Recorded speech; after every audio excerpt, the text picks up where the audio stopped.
zamani sana, isipokuwa kwa nchini kwetu ndio tunaupokea. Na ugonjwa huu unasababishwa na zinaweza vikawa visababishi viwili au zaidi, lakini mara nyingi unatokana na wanyama, sana sana ni nguruwe, lakini pia nyani, lakini asilimia kubwa ya maambukizi yanatoka kwa nyani. Sasa kwa nyani kivipi? Kwa nyani pengine hii ilikuwa ni hatari zaidi, au kipindi ugonjwa huu unaanza kutokea uliwakumba zaidi watu ambao walikuwa karibu na misitu ambayo ilikuwa na hao wanyama.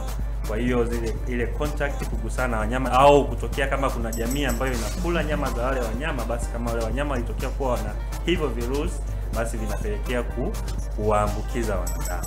Mheshimiwa Waziri, naomba kidogo nikupatie. Umesema nyani na nguruwe. Je, nguruwe ni hawa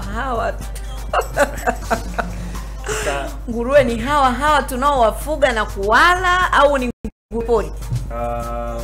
Tukizungumzia nguruwe hatumaanishi hawa tunaowafuga na kuwala. Lakini tunazungumzia wanyama ambao wana uwezekano mkubwa wa kufanya nini? Wa kuambukiza hayo magonjwa au wakuwa na hivyo vimelea au virusi.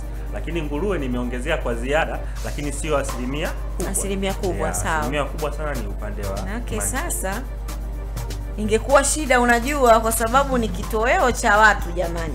Niondoe watu hofu kwamba mbuzi Katoliki hana sawa, nashukuru. Pia hata nyani pia ni kitoweo cha watu. Nafahamu, lakini ni jamii chache sana zinazotumia. Mfano kama unavyosikia kwamba mbwa pia ni kitoweo. Lakini ni watu wachache sana wanaotumia. Hata paka pia ni kitoweo. Yaani nyama ya nyani gharama yake kubwa kuliko nyama ya nguruwe. Kweli? Sahihi kabisa. Kufanya utafiti utaelewa, lakini tumruhusu Mheshimiwa Waziri aendelee.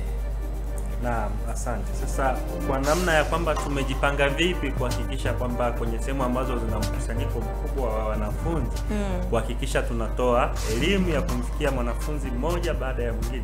Hiyo mikakati tayari ilishapangwa, lakini tutambue kwamba wanafunzi walikuwa wapo likizo, sasa wamerudi. Nafikiri tutaanza rasmi kwa sababu ugonjwa hauna muda wala hauna wakati. Kwa hiyo tumejipanga vyema, kwanza kuhakikisha tunawapa elimu kupitia posters mbalimbali, lakini mbao za matangazo, na ikiwezekana hata kupita madarasani kuhakikisha wanafunzi hawa wanapata elimu ili wajilinde, lakini pamoja na kuwalinda wenzake. Kwa mfano, tunaweza tukampa huyu mtu elimu kwamba ugonjwa huu unaambukizwa vipi.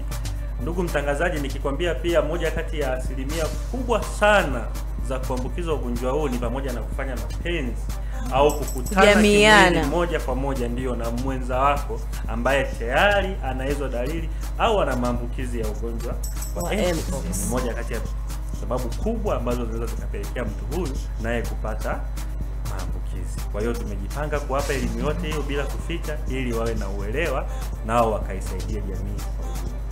Kwa hiyo rai yako ni nini kwa wale ambao wako kwenye mahusiano, alafu huenda mmoja amekwenda likizo, mwingine amebaki?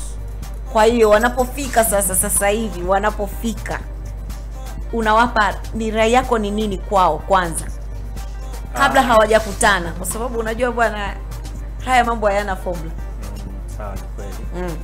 Rai yangu sio tu kwa wale ambao wapo kwenye mahusiano au sio tu kwa wale ambao wanajamiiana, ila ni kwa wanafunzi na wananchi wote ambao wanashughulika katika kazi za kijamii, kwamba kwanza wajue dalili, lakini pili, pindi tu wanapopata dalili yoyote kati ya hizo ambazo nimezitaja, basi nipende kuhakikishia kuwa hospitali yetu ya rufaa ya mkoa tayari inatambua uwepo wa ugonjwa huu na imeshaandaa vipimo maabara, lakini pia imeshaandaa maeneo ya kuwatibia hao watu. Hivyo tu anapogundua hiyo dalili, anaweza akahisi ni malaria, anaweza akahisi ni ugonjwa mwingine wa kawaida, au pengine alishawahi kupata hizo dalili na zikaisha bila yeye kuchukua matibabu yoyote kwa sababu hazikuwa dalili za ugonjwa wa mpox.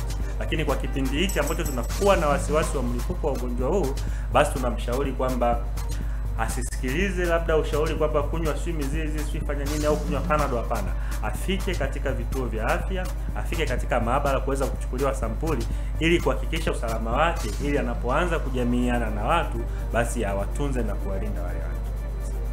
Sahihi kabisa. Na umesema pia mmejipanga kutoa elimu kupitia posters au matangazo, lakini pia kupita madarasani.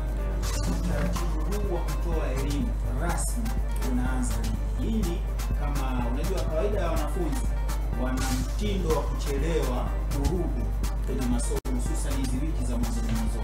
Kwa kama utaratibu unaanza tarehe fulani, wakijua pengine inaweza ikawa sababu ya wao kurudi masomo. Yes, kwa nyinyi mmepanga mtaanza lini?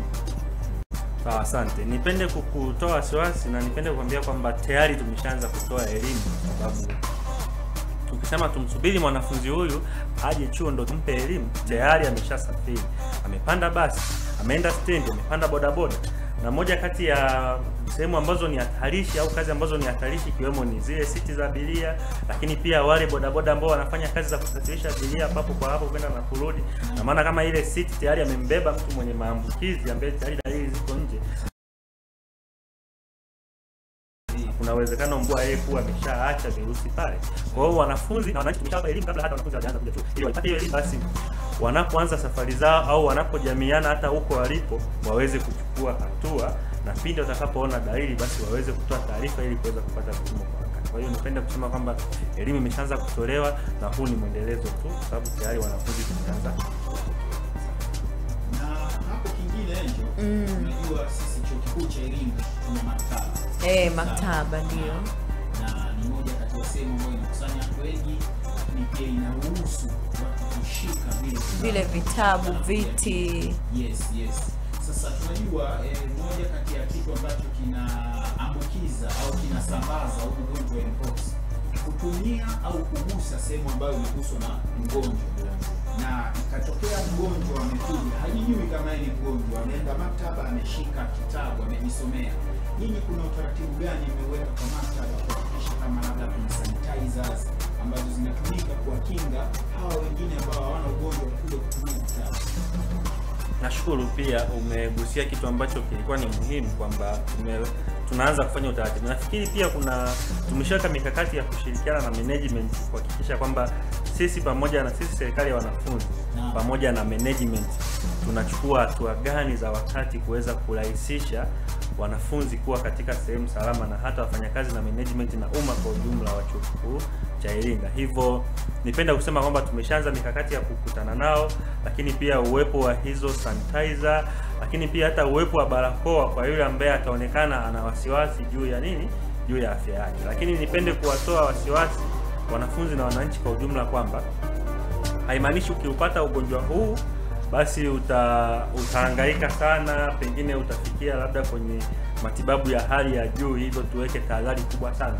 Hapana, nipende kuwatoa sasa kwamba ukihisi au ukijigundua kwamba una moja kati ya hizo dalili ambazo tumezitaja hapa za ugonjwa wa mpox, basi ukifika mapema katika hospitali ya rufaa, ni ndani ya siku 5 tayari una unafuu kubwa sana wa kupona. Lakini madhara yake kama utachelewa kufika, utaona ule ugonjwa, utasema kwamba itakuwa ni homa au dalili za ugonjwa mwingine, utakapoanza kuwa mkubwa itachukua muda kidogo kwako kupona, lakini haimaanishi hautapona.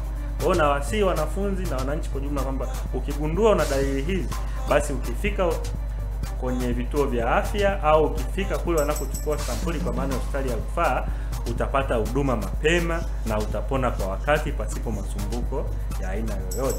Hivyo tumejipanga kutoa elimu, lakini tumejipanga pia kuhakikisha sehemu ambazo zina mkusanyiko wa watu kuwapa wanafunzi uangalizi wa nini cha kufanya, hasa wale ambao wanahisi kwamba wana dalili. Tunafundisha pia kuwa na binadamu. Asante sana Mheshimiwa Waziri, naomba nikupe swali lingine. Tunafahamu kwamba sisi Chuo Kikuu cha Iringa pia tumezungukwa na vyuo vingine ambavyo vinazunguka eneo letu hili.